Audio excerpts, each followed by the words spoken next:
So today we'll see another application for partial differentiation. That is, we can using partial differentiation calculate maxima and minima function of two variables. So you have already in your 12th class have studied how to calculate the maxima and minima of a function of one variable. So how you started with that thing? Suppose you were given some function f of x, so then you go and you calculated the first derivative for that function, substituted the quantity equal to 0, and then you calculated all the possible points x from that expression. So now these are the possible points where you could either have maximum value or the minimum value of the given function. And to check whether you have the minimum or maximum value for the given function, what you did earlier was you calculated the second derivative and you checked the sign for this derivative. If this appears to be greater than 0, so that means at that point you have the minimum value, right? And if the second derivative has the value less than 0, then you would have a maximum value there. So similarly, we can define the maxima and minima for the case of function where we have two variables. So here your function would look like something like this: f of xy, right? Where we are saying at the point a, b, this function would have maximum value when, suppose these are the coordinate x's, right? And you have some function of this kind. So at this particular point, so here the function will have the maximum value here. Suppose this point here is AB, right? A and B, and we also require some z axis, right? Okay, because we are in 3 dimensions now, because one axis is for x, one axis is for y, another axis is for the function's value. So you require 3 axes here in order to draw the graph. So basically what I'm trying to say is, for the peak value at the point a, b, so the function's value here would be maximum whenever its value is greater than all the neighboring values. So that is what we are saying. The value of the function at this point would be greater than all the neighboring points, where what is h and k, they are very small quantities. So this is the condition for the maximum value. And hence you can rearrange this equation. So you can shift this term to the right hand side. So you will have this quantity. So this is the definition for a function to have a maximum value at some point a comma b. Similarly for the minimum value, suppose you have something like this. So at this particular area, the function's value at this particular point, say this point is a, b. So the function's value here would be less than the function's value at all other neighboring points. So that means in this case we have this condition with us. So next, this is the definition for a function to be minimum or maximum. So this is very simple. So next, let us see what are the conditions for extremum. Now what is this term extremum? Now in order to define this to be maximum or minimum, we call this to be the extremum. So that means when you don't know exactly whether you are having some minimum or a maximum value, then you call that to be extremum. Okay, whatever value is that is extreme value. So this is the general term to represent both the maximum and minimum.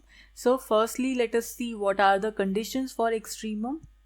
The condition to calculate extremum is again the same. You'll go for the first derivative. Now because your function f, that is a function of two variables, so that means now here in order to calculate the derivatives, you have to take the partial derivative of f with respect to it and x and with respect to y. So these are the first derivatives that you will go and check for. So a function would have an extreme value if the first derivative at the point a, b is equal to 0, and the first derivative with respect to y at the point a, b is equal to 0, provided these partial derivatives exist. So this is the condition. Now you should note that these are only the necessary conditions, but these are not the sufficient conditions. That means suppose you are given the derivative equal to 0, but will the function have extreme value? That is what we are saying. So for that, it is not always the case. You cannot always say the same thing. Suppose for a function these conditions are satisfied, but you cannot conclude that the function should always have an extreme value at the given point a, b. For this, let us see the example. The example is x square minus y square. Now if you take the partial derivative of f with respect to x, so it would be 2x, because y would act as constant, and then the partial derivative with respect to y at the point xy, that would be minus 2y.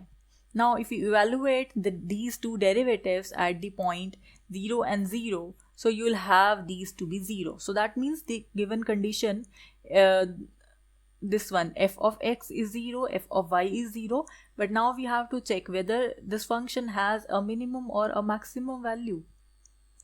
So for that we use the definition. Using the definition at the point 0, 0, so we have the function's value at the point 0 plus h, 0 plus k, where h and k, they are very small, where h and k are very small. So this thing becomes function of h and k minus the function's value at the point 0, 0.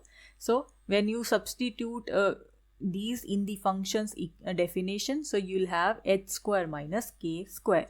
Now this was your point a, b in the two-dimensional plane, okay, and the point hk, they are the neighboring points. So that means suppose you are taking very small region of points which are neighboring to the points a comma b. So that means you will have some point here, some point here, some point here, some point here.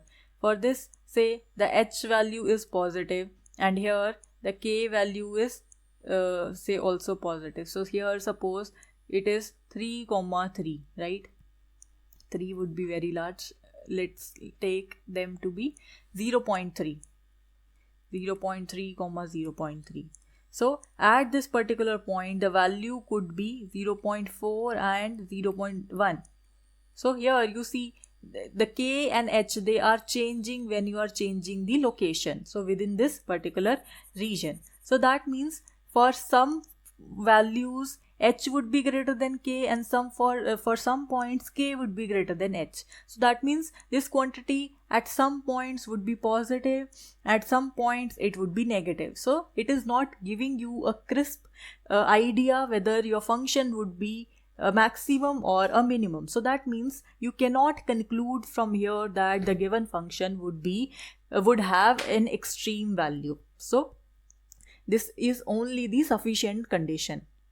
And moreover, we say it is also not the case that if the function is having extreme value at certain point a, b, then these derivatives, they may exist or they may not exist. The condition is only whenever your derivatives are existing. So that means if your function is this one, mod of x plus mod of y, in one dimension, if your function f of x was mod of x, so what was the graph of this function? It was something like this, right? Straight line.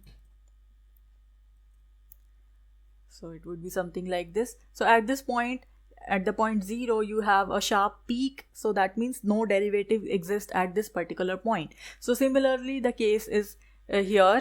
Here at the point 0, 0, we know that is an extreme point. Why? Because at this point you will have the minimum value. However, the derivatives f of x and f of y, they do not exist at the point 0 and 0. So this is what we are saying. Okay, so having said that, let us first see how do you find the extreme values. What is the procedure? So suppose you are given some function f of x, y. So firstly, what you do, you calculate the partial derivatives of f with respect to x and with respect to y, and then you equate them to be equal to 0. So that means you will have two equations. So you will solve these equations. So you will solve these equations and calculate the values of x and y. So whatever values you'll obtain, they are known as the extreme or the stationary points. And sometimes they are also known as critical points. So once you have these values,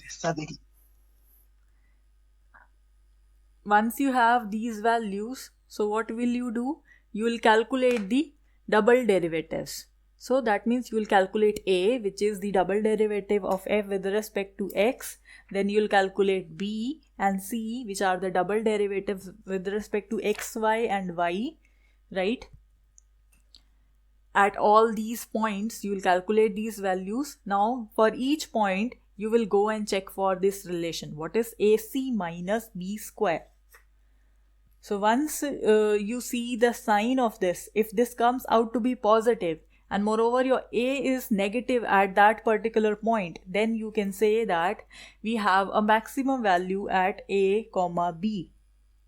And if this quantity is positive but A is also positive, then you say we have a minimum value at the point AB. So you could remember it like this: for a maximum value A should be negative, for minimum value A should be positive, and this expression AC minus B square should always be positive. If it is negative, then we do not have a maximum or a minimum value at that particular point. And if this expression is equal to 0, in that case we have to further go and look for what is this quantity: f of a plus h, b plus k minus f of ab. So that means we go and look for the definition. By definition, we'll check whether the maximum or minimum exists at that certain point or not. So accordingly, we'll make the conclusions.